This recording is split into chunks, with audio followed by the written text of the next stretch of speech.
Is going on, everybody? Crazy Dog back with my Browns Ravens Week 11 game preview as our 2-7 Cleveland Browns are back at the Dog Pound this week for a 4:25 p.m. kickoff as they welcome the 4-5 Baltimore Ravens to town, who, by the way, have won 3 in a row. And of course, Lamar Jackson is officially back, and the Ravens look like a completely different team with Lamar out there again. I mean, without him, these guys could barely score. Aside from that game against the Bears, where they scored 30 points, they scored 10 against Houston, and they scored 3 against the Rams. And then Lamar comes back, and they smack the Dolphins, just like we did. And they go into Minnesota and beat the Vikings. So we've won 3 in a row, and all of a sudden, they're right back in the AFC North race.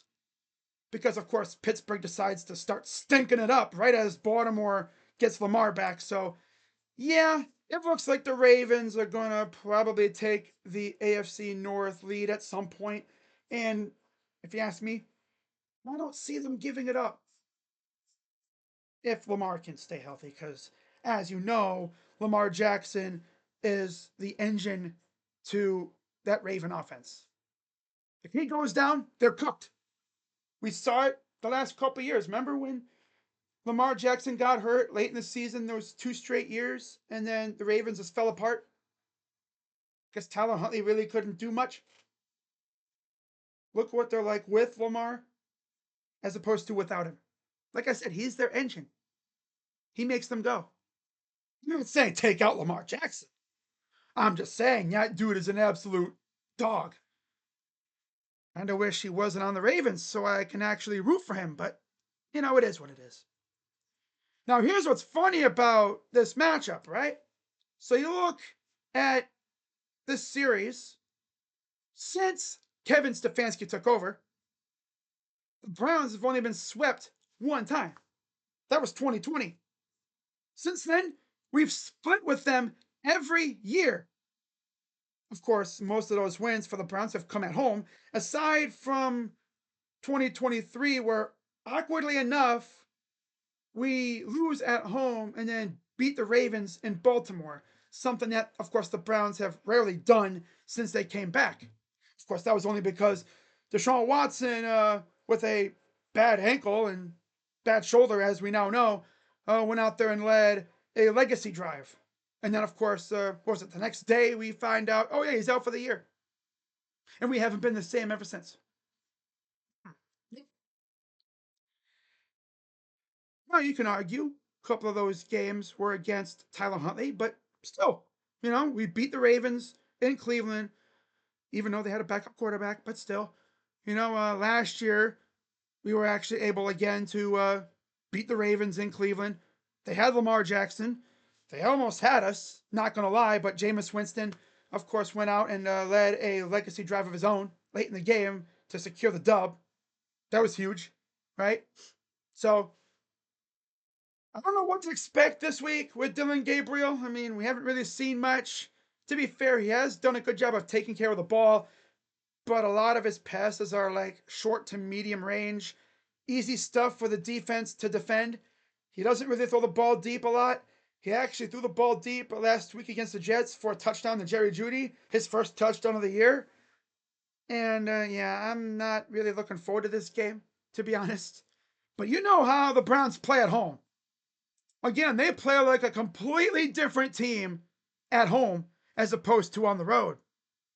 And for some reason, when the Ravens come to Cleveland, they forget how to play ball. It's weird. It's like us going to Pittsburgh or us going to Baltimore. Like they come into Cleveland, and lately they just can't seem to execute, right? I mean, heck, look at that game last year. The Ravens should have had like 3 or 4 picks on Jameis, and they couldn't get one. And then Jameis made them pay. So we'll see what happens this week, but we have much to say. Now, to start this video off, before I get into the actual preview part of this video, I do have some news to talk about, and I know you guys have been waiting to hear what I got to say about this. But Paul DePodesta is no longer a part of the Cleveland Browns organization, as you see by the tweet on your screen from the Colorado Rockies, of all teams. As you see, this was back earlier last week, November 7th. And I quote, "The Colorado Rockies announced today that Paul DePodesta has been named the club's president of baseball operations, effective immediately. Welcome to Denver, Paul."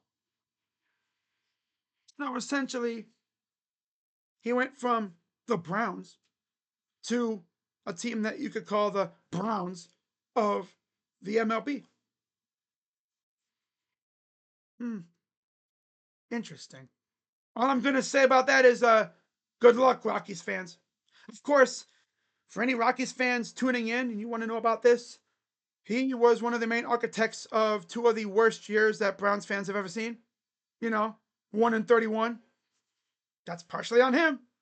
The Deshaun Watson trade, partially on him. And the funny thing is, nobody really knew what he did. I mean, he was rarely in the building because, of course, I believe he lived out in San Diego for a while. He was rarely in the area. It's weird, you know? Of course, he does have a background in baseball. The Browns actually, I believe, hired him from the Mets, if I want to say it correctly. But yeah, it is what it is. Have fun in Denver, Paul. Now, getting into the keys to victory, because of course I'm not going to go over the, series history. They beat us first time we played them. Last time the Browns won was in Cleveland last year. Keys to victory. Number one, try to do something on offense. Just give me something. Damn, that's all I'm asking. Right? Protection. She scored 20 points last week and we still lost. Thanks a lot, special teams. By the way, how is Bubba Ventrone still our special teams coach? I guess you could give up two special teams touchdowns, which turned out to be the difference, and still have a job. Classic. Number two, need a defensive masterclass. We need a performance like we had against the Dolphins. Ironically, at home. Do that again against the Ravens, I think we have a chance. Number three, keep it close and see what happens. I mean, if the score was within a touchdown at the end, even within 3 points, heck, if it's tied and you have a chance to win, go for it. What do you got to lose? The position? Yeah, but I mean, I always love beating the Ravens. Can't complain about that. My player to watch, Myles Garrett. Enough said. And then my prediction, well, believe it or not, I got the Browns winning 17-14. Because, of course, right? It'll piss Browns fans off, but I want to beat the Ravens. It is what it is. So, that's pretty much all I got for this video. As always, be sure to hit the like button, subscribe, hit the bell. Decided to keep this one relatively short than usual, about under 10 minutes. So, yeah. See you guys later on the night for my picks, and yeah, that's all I got.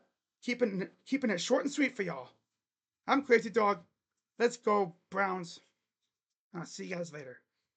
Bye-bye. By the way, just saw Donovan Mitchell is out tomorrow, so I'm not going to stream the game because I'm not going to watch this team without Donovan, especially if Darius is out.